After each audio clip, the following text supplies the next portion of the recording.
Bonjour à toutes, le port du foulard, c'est le sujet de notre émission aujourd'hui. Un sujet qui nous touche à nous toutes, les femmes juives du monde entier. Un sujet légèrement délicat, comment associer pudeur, tzniout et beauté. Nous avons décidé aussi sur le plateau de 613 TV de vous présenter une nouvelle façon ou une nouvelle idée du foulard.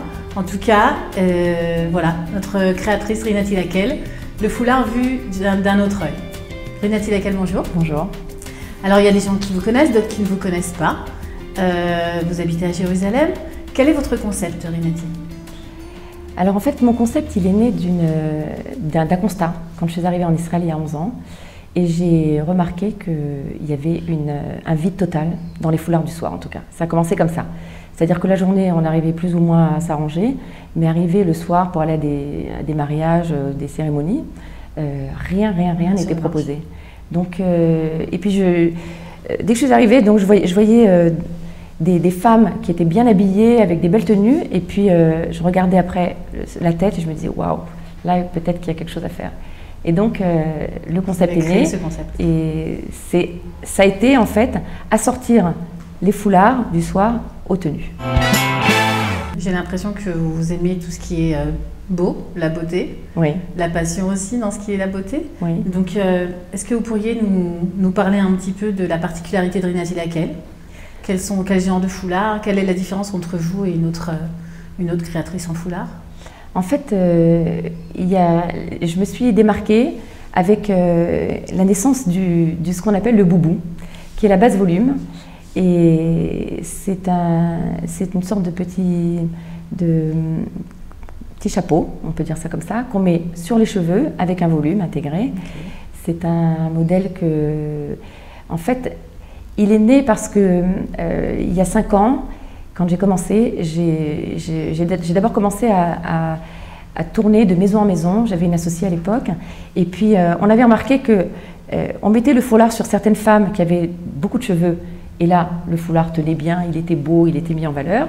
Et puis quand on avait une femme qui avait des cheveux plus courts, alors là, c'était plus du tout pareil. Et puis donc on s'est dit, bon, ben, peut-être qu'il faudrait avoir quelque chose qu'on met tout le temps, régulièrement, et qui soit sous le foulard et qui donne un petit peu d'allure au foulard. Donc en fait, qu'on ait des cheveux ou qu'on n'en ait pas, ça vous fait toujours une belle allure sur le, sous le franchement, foulard. Je pense que ça a été un des éléments révolution du foulard. Ça a été cette base qui est d'ailleurs énormément portée ici en Israël, que j'ai vendue après à des magasins, donc c'est devenu courant. Et elle sert pas qu'aux femmes pratiquantes juives. Il se trouve aussi que les femmes qui souffrent d'alopécie ou les femmes qui sont temporairement privées de cheveux suite à des traitements, alors là aussi ça les sert beaucoup, et ça leur a redonné une dignité parce qu'on a l'impression vraiment qu'il y a une masse de cheveux. D'où viennent toutes ces idées de création? Vous êtes douée pour la création? A priori, je ne sais pas si j'étais douée. Je suis de profession chirurgien-dentiste. Ah, aucun rapport. Aucun rapport. Et donc, mais simplement, quand je suis arrivée en Israël, il y a 11 ans, j'avais une perruque en France. Et le jour de mon arrivée, il faisait 45 degrés. Et donc, ça commençait à dégouliner. J'étais vraiment très, très embêtée. Et je me suis dit, mais attends, c'est pas possible. On ne peut pas mettre la perruque ici, dans ce pays. Alors, donc, je l'ai retirée. Et très confiante au départ, parce que je me suis dit, bon, ben, je vais m'acheter des foulards, pourquoi pas. Et puis j'ai commencé à tourner, j'ai cherché, et puis j'ai rien trouvé. J'étais vraiment très très déprimée. Alors j'ai commencé toute seule à m'organiser des petits foulards, les nouer d'une certaine façon. Et puis on me demandait dans les cours, quand j'allais à des cours, même dans l'autobus, n'importe où, on me disait, mais comment vous avez fait, mais comment vous avez noué, mais d'où ça vient? Donc là je me suis dit, en fait, il y avait un besoin qui était là, qui était présent, un besoin de foulard, qui n'était pas identifié, mais qui était quand même là. Et je pense que j'ai répondu à cette demande. En tout cas, j'essaye. Alors, parlez-nous de votre parcours, excusez-moi, Rinati Lakel. Est-ce que ça vient d'une tchouva? Oui, en réalité, il y a une quinzaine d'années, j'ai eu un stupide accident domestique. J'ai été brûlée au 3e degré. J'ai reçu 5 litres d'eau bouillante sur le dos et le bras. Et donc je me suis retrouvée pendant une année, on m'a fait une greffe de peau. Et c'était la peau du crâne. Donc je me suis retrouvée privée de cheveux pendant 1 an. J'ai beaucoup souffert et je me suis remise en question. Je me suis dit, pourquoi autant de souffrance? Il y a quelque chose. J'ai eu la sensation que le créateur me disait, j'ai envie que tu sois plus snioute, plus couverte. Et bon, j'ai beaucoup réfléchi et je me suis dit, c'est pas ma volonté, c'est sûr, parce que j'étais déjà mariée et je me couvrais pas la tête, mais j'ai eu envie de faire la volonté de Dieu. J'ai dit, ok, c'est bon, je me couvre. Donc vous parlez beaucoup de la présence divine. Ouais. Est-ce qu'elle aurait une place dans cette réalisation réellement? Oui, c'est sûr. C'est sûr, j'ai l'impression là aujourd'hui, avec tout le recul que j'ai depuis mon épreuve, j'ai la sensation en toute humilité qu'Hachem est venu me chercher et qui m'a dit ok, maintenant tu vas travailler pour moi. Et c'est ce que j'essaye de faire. J'ai l'impression vraiment d'être un intermédiaire entre les femmes et Hachem et d'être au milieu comme ça et de les aider à se couvrir et à avoir des beaux foulards. Par quoi ça se réalise dans la vie de tous les jours, en réalité, le fait que vous faites le dessin d'Hachem? Vous sentez que c'est un dessin qu'Hachem vous demande de faire, un accomplissement quelque part, mais par rapport à vos journées avec vos clientes, comment vous voyez ce résultat? Comment vous êtes sûr que c'est le bon chemin? D'abord, je me sens dans mes gestes de tous les jours, dans mon avancée, je me sens comme propulsée par Hachem. J'ai l'impression que finalement, j'étais pas créatrice à la base. Donc, comment me viennent toutes ces idées? C'est pas moi. C'est sûr que c'est pas moi. C'est directement Hachem qui me transmet. Moi, je suis intermédiaire et puis je le vois dans les clientes parce que finalement, elles ressortent contentes, épanouies. Elles ont les yeux qui brillent avec leur petite sacrée Nathalie Laquelle et je me dis bon c'est bon, je fais bien je joue bien mon rôle. Ouais, je pense que oui, je le ressens comme ça. J'imagine qu'avec le temps, vous avez quand même pas mal d'expérience et par votre passion et votre regard sur les gens, vous avez certainement remarqué la demande des gens, des clientes qui rentrent dans votre magasin et elles ont certainement certaines attentes. Est-ce que vous avez, selon Nathalie Laquelle, quelles sont les attentes des femmes aujourd'hui par rapport aux questions? En vérité, depuis 5 ans, l'attente a changé. C'est-à-dire qu'au départ, on me demandait des foulards du soir. On m'en demande toujours, mais disons que c'est ce qui manquait. Et puis donc les femmes venaient en me disant on veut des foulards du soir, faites-nous des foulards du soir. Donc ça a démarré comme ça. Et puis là, depuis 2 ans, maintenant les foulards du soir, on est tranquille, c'est bon, ça va. Maintenant on demande des foulards faciles à mettre. Et bon, ce qui est normal parce que finalement c'est la vie de tous les jours, la vie de tous les moments, du matin jusqu'au soir, jusqu'en soirée. Et donc les femmes aujourd'hui, elles veulent du beau foulard élégant, facile à mettre, prêt à poser. Donc j'ai essayé de répondre à ça. Nathalie Laquelle, c'est une boutique au cœur de Jérusalem aussi, en dehors de tout. Pourriez-vous nous en dire davantage? Donc c'est une boutique en fait qui est une boutique atelier.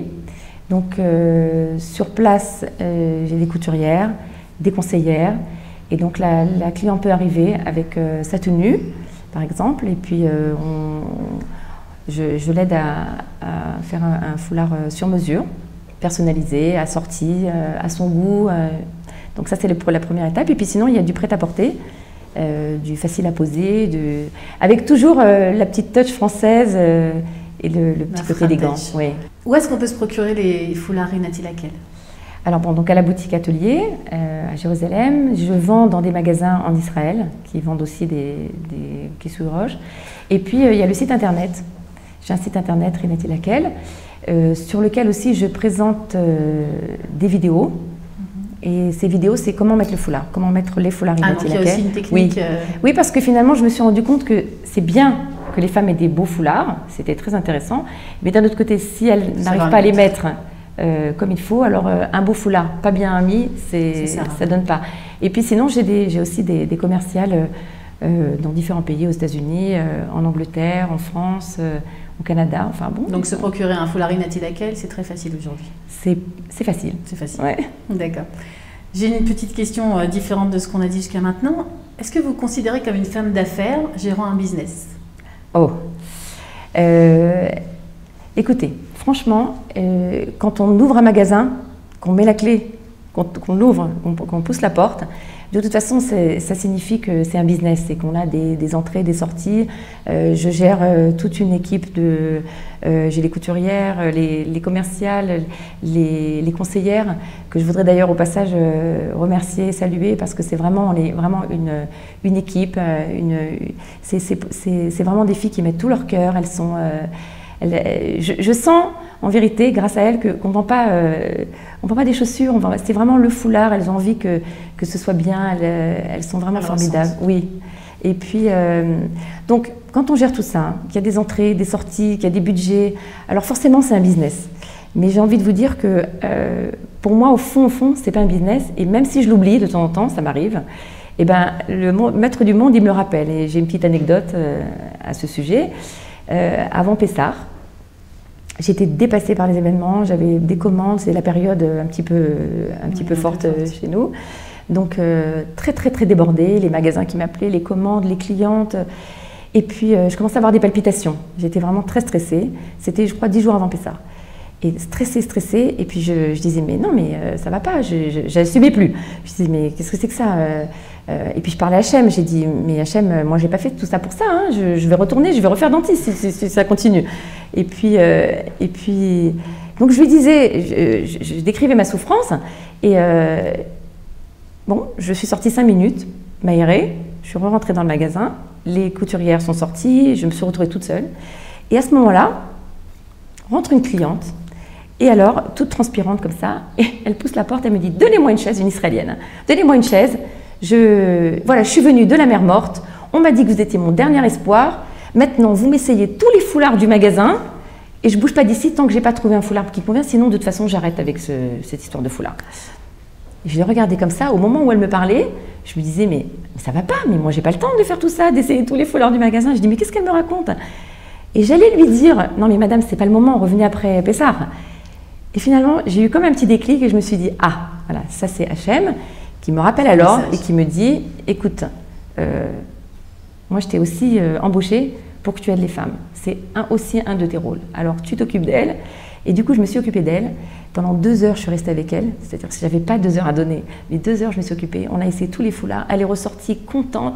Et elle m'a remerciée. Je lui ai dit non, Guy Verrette, c'est moi qui vous remercie. Vous savez pas ce que vous m'avez fait. Vous avez fait une mitzvah. Oui, vraiment j'étais très contente. Comment détermineriez-vous vos points forts? Je pense que d'abord j'ai un petit peu développé le foulard fashion. C'est vrai qu'il nous sert à faire la mitzvah et qu'il est là, il est présent, mais étant passée moi-même par là, c'est-à-dire que j'ai refusé ce qui souille, c'est vraiment la chose que je détestais le plus avant de faire Teshuva, avant mon accident. Et vous aimez le plus aujourd'hui? Oui, ouais, c'est-à-dire le mot est faible, hein. Je suis passionnée, je pense qu'à lui et je suis vraiment obnubilée par le foulard. Et si vous voulez, en fait, c'est sûr que quand je repense à moi, il y a quelques années, je me dis, bah, j'avais pas envie du foulard parce que pour moi, étant née en France, ayant vécu à Paris, j'étais dans la mode, j'avais pas envie d'être moins belle. C'était très important pour moi de ne pas baisser de... Donc je l'ai refusé, je l'ai vraiment... Et finalement, je me suis rendu compte, si on m'avait proposé à l'époque des foulards qui soient plus fashion, qui soient plus comme un accessoire, tout en faisant la mitzvah, peut-être que ça m'aurait aidé. Donc, des foulards, dans le coup, je suis beaucoup la mode quand je fais mes collections. Des collections régulières, 4 collections par an.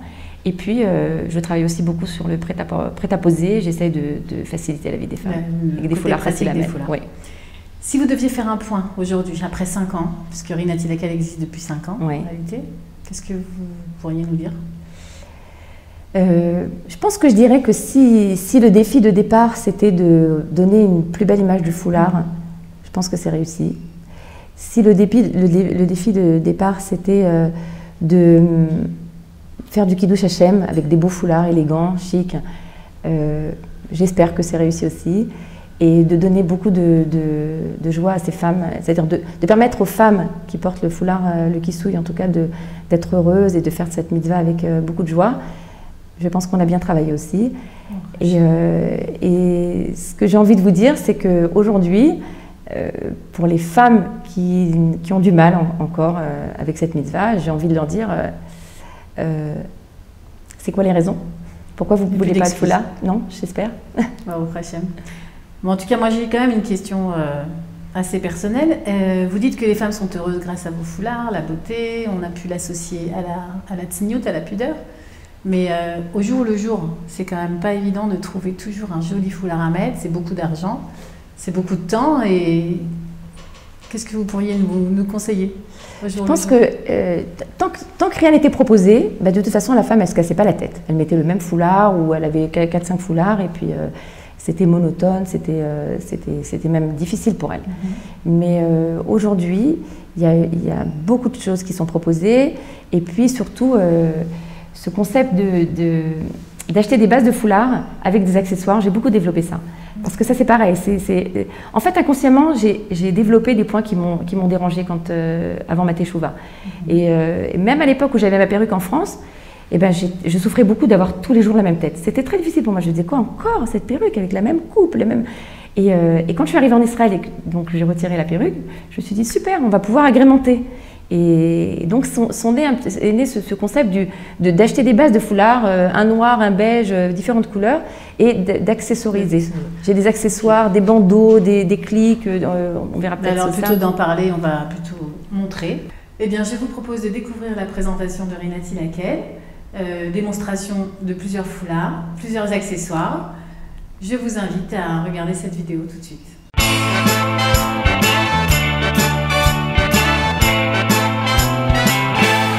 Alors c'est une démonstration sur le kali, c'est un foulard qui est facile à poser, comme son nom l'indique, kali en hébreu, facile pour moi. Démonstration. On commence par mettre la base volume, boubou, qui est un petit chapeau qui se présente avec un volume, avec un scratch derrière pour le fermer. Il s'enfile comme ceci et se ferme avec le scratch. Voilà le volume qu'on obtient avec la base. Le kali, il se présente comme ceci. C'est la base du kali. Il s'enfile par l'arrière de la tête jusqu'à la base.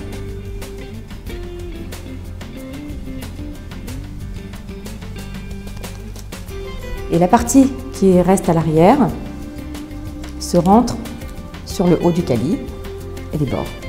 On montre les bords. Vous avez déjà la première partie qui est posée.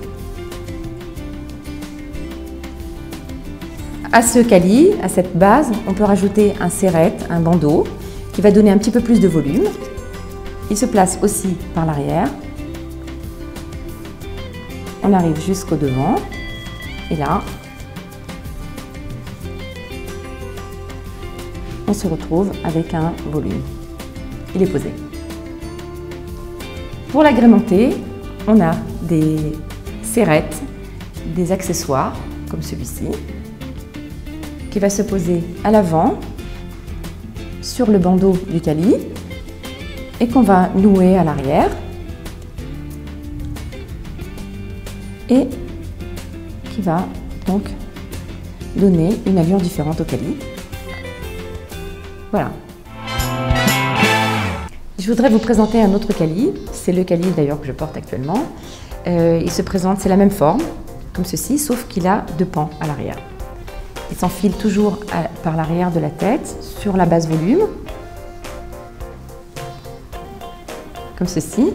Les pans se rentrent à l'intérieur, comme ça. Et puis vous avez donc les deux pans.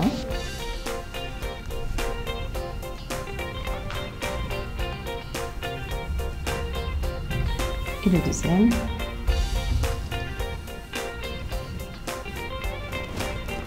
Et on le noue à l'arrière ou sur le côté.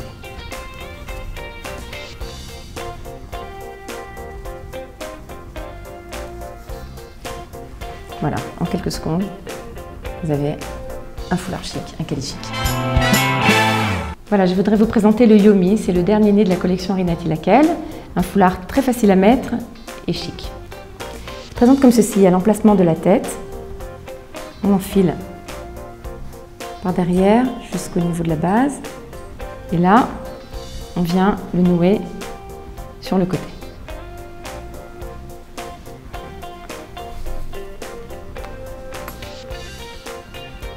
ici on fait une boucle. Voilà.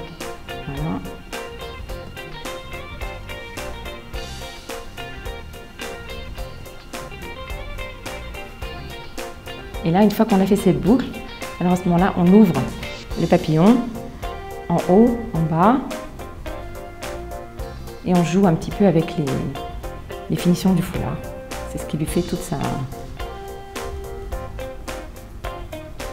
Voilà.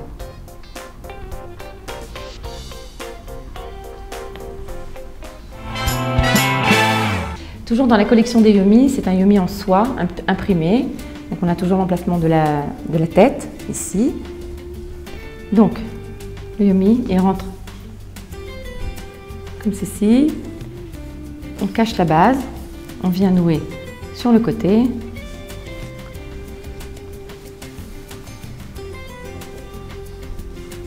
Voilà. Et là, c'est le nœud de la chaussure. Et là, on ouvre le nœud, on joue avec les tissus jusqu'à obtenir une jolie... En général, la soie, ça s'arrange très bien, c'est un beau tissu.